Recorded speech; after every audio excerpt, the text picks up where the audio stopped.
29 August Maratha आरक्षण मोर्चाला आंबेडकरी समाज देखील होणार सहभागी. मराठा आरक्षणासाठी मनोज जरांगे पाटील हे मराठा समाजाला आरक्षण मिळावं यासाठी पुन्हा एकदा 29 ऑगस्ट रोजी मुंबईकडे रवाना होत आहेत. या संदर्भात रिपब्लिकन पार्टी खरात गटाचे सचिन खरात यांनी मनोज जरांगे पाटील यांची भेट घेतली. यावर बोलताना सचिन खरात म्हणाले की आजपर्यंत मराठा समाजाला आरक्षण मिळालेलं नाही. भारतीय जनता पार्टी आणि त्यांची मातृसंस्था आरएसएस यांना भारतातील आरक्षण व्यवस्था मान्य नाही.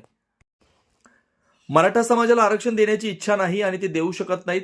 मराठा आरक्षणासाठी अनेक मोर्चे निघाले तरी देखील या सरकारनं व मुख्यमंत्री देवेंद्र फडणवीस यांनी याकडे दुर्लक्ष केलं असल्याचा आरोप सचिन खरात यांनी केला. त्यांना आरक्षण द्यायचं असेल तर केंद्र सरकारकडे कायदा पारित करावा, आरक्षण द्यावं. Republican party of India Kharat पक्ष मनोज जरांगे पाटील यांच्या पाठीशी आहे. आंबेडकरी समाजाला देखील मराठा आरक्षणाच्या मोर्चात सहभागी होण्याचं आवाहन रिपब्लिकन पार्टी ऑफ खरात गटाचे राष्ट्रीय अध्यक्ष सचिन खरात यांनी केलं. महाराष्ट्र राज्यामध्ये गेले कित्येक वर्ष मराठा समाजाला आरक्षण मिळावे या मागणीसाठी मराठा समाज आणि मनोज दादा जरांगे पाटील सुद्धा आंदोलन करताना दिसत आहेत. परंतु आज तागायत मराठा समाजाला आरक्षण मिळालेले दिसत नाही. मुळात भारतीय जनता पार्टी आणि त्यांची मातृसंस्था आरएसएस यांना भारतातील आरक्षण व्यवस्थाच मान्य नाही. त्यांना उलट जे दलित समाजाला, आदिवासी समाजाला जे आरक्षण मिळते त्याच पोटात दुखतं त्यांना. त्यामुळे त्यांना मराठा समाजाला आरक्षण देण्याची इच्छा नाही आणि ते देऊ शकत नाही.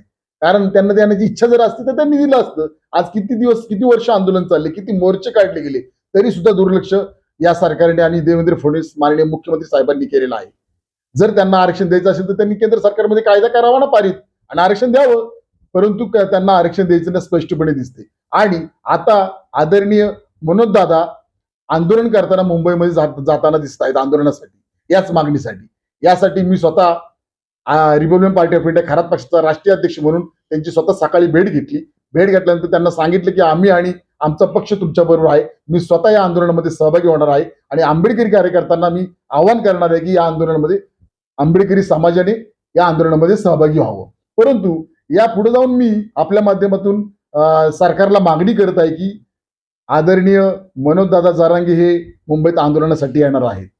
त्यांना कोणत्याही परिस्थितीत अडवू नका ही आपल्याला मी विनंती करत आहे.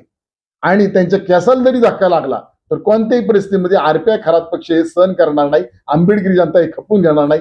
आम्ही पूर्णपणे आदरणीय मनोज दादा जरांगे यांच्याबरोबर सोबत आहोत, एवढंच मी आपल्याला सांगू इच्छितो. आमचा पक्ष आरपीआय खरात पक्ष मी स्वतः भरपूर वेळा आम्ही ज्या जिल्ह्यात आमचं संघटन आहे त्या जिल्ह्यात आमच्या जिल्हाध्यक्षांनी मराठा समाजाला आरक्षण मिळाले पाहिजे यासाठी आम्ही निवेदन दिलेले आहेत. वेळोवेळी निदर्शने सुद्धा केलेली आहेत. आणि ज्यावेळेस हे मध्यंतरी मोठं आंदोलन झालं होतं त्यावेळेस आदरणीय मी मनोज दादांची सुद्धा स्वतः सराटी गावामध्ये, अंतरवाली सराटी गावामध्ये जाऊन भेट घेतली होती. आणि आमची मागणी की जोपर्यंत मराठा समाजाला आरक्षण मिळत नाही तोपर्यंत या लढ्यात आम्ही मनोज दादा जरांगे यांच्याबरोबर आहोत. म्हणजे मला वाटतं मनोज हाकेंनी आरोप केलाय. लक्ष्मण हाकेंनी जो आरोप केलेला आहे तो अत्यंत हास्यास्पद आहे. लक्ष्मण हाके एक सुसंस्कृत एका स्वाभिमानी नेत्याविषयी असं बोलतं ते अत्यंत आश्चर्यचकित. मुळात मनोज दादा जरांगे यांनी स्पष्टपणे सांगितलं होते या आंदोलनाला मला कोणाकडून पैसे नकोत. मला या आंदोलनाला कोणाला ज्यावेळेस आम्ही आंदोलन करतो त्यांनी जेवणाची मदत करावी, कोणी पाण्याची मदत करावी, परंतु कोणत्याही परिस्थितीत पैसे नको हे त्यांनी स्पष्टपणे आवाहन केलं ना. आणि त्यांच्यावर असा आरोप करणं हे आम्ही सुद्धा खपून घेणार नाही. अत्यंत म्हणजे हा आरोप करणे हा निर्लज्जपणाचा कळस आहे अक्षरशः.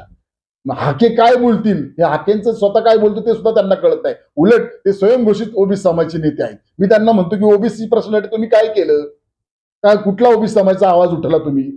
नुसतं उठसूट आपलं पवार साहेबांवर टीका करायची. मुळात मंडल आयोग कुणी लागू केला? माननीय माजी पंतप्रधान विश्वनाथ प्रताप यांनी मंडल आयोग लागू केला. ओबीसी समाजाला आरक्षण मिळेल त्याची अंमलबजावणी आदरणीय शरद पवार साहेबांनी केली. उलट उठसूट प्रसिद्धी स्टंट करायचा आणि पवार साहेबांना बोलायचं हे उलट माझं स्पष्ट मत आहे जरांगेवर मनोज दादावर त्यांना बोलण्याचा अधिकारच नाही आणि त्यांची लायकी पण नाही लक्ष्मण हाकेंची. लक्ष्मण हाके तर महाराष्ट्र राज्याला लागलेला स्पष्टपणे कलंकी असं माझं स्पष्ट मत आहे. मुळात तुम्ही जो प्रश्न विचारला की ते सत्तेच्या नेत्यांवर कधीच बोलत नाही. उलट जे सत्तेत नाही त्यांच्यावर मुळात कोणतीही मागणी करायची आपण ज्यावेळेस करतो ती सरकारला करत असतो. आता मी त्यांना चॅलेंज करतोय की धनगर समाजाला अजूनपर्यंत शेड्यूल ट्राईब म्हणून आरक्षण मिळालं नाही. त्यांची मागणी धनगर समाजाची, त्यासाठी मंत्रालयात तुम्ही मोर्चा काढणार काय सरकारच्या विरोधामध्ये? तुम्ही धनगर समाज मागणी करतोय की शनिवारवाड्याचं नाव बदला आणि होळकर वाडा करा, त्यांची त्यासाठी ते आंदोलन करणार का? मुळात सरकारच्या विरोधात ते आंदोलन करत नाहीत. मध्यंतरी त्यांनी काँग्रेस राष्ट्रवादी कोणत्या तरी पक्षाची तिकीट मागितली होती असं मला समजते. उलट लक्ष्मण हाके असे आहेत की आज भारतीय जनता पार्टीचं सरकार आहे, जिथं भेळ तिथं खेळ करणारे लक्ष्मण हाके स्पष्टपणे दिसतात. त्यामुळे लक्ष्मण हाकेंना स्वतः स्वयंघोषित ओबीसी नेते स्वतःला समजणारे, त्यांना ओबीसी समाज त्यांनी व्यवस्थित अभ्यास केला पाहिजे, वाचन केलं पाहिजे आणि मग त्यावर स्टेटमेंट केलं पाहिजे. स्वयंघोषित नेते मान्य करणार नाही. आणि मला तर समजते की आज ते काय रडण्याची त्यांनी ऍक्टिंग केली, ते त्यांचे रडण्याचं जे आहे आज म्हणजे अश्रू आहेत ते मगर मच्छे अश्रू आहेत, हे माझं स्पष्ट मत आहे. मुळात ते राजकारणातील ढोंगी कलाकार आहेत असं माझं स्पष्ट मत आहे लक्ष्मण हाकेंविषयी.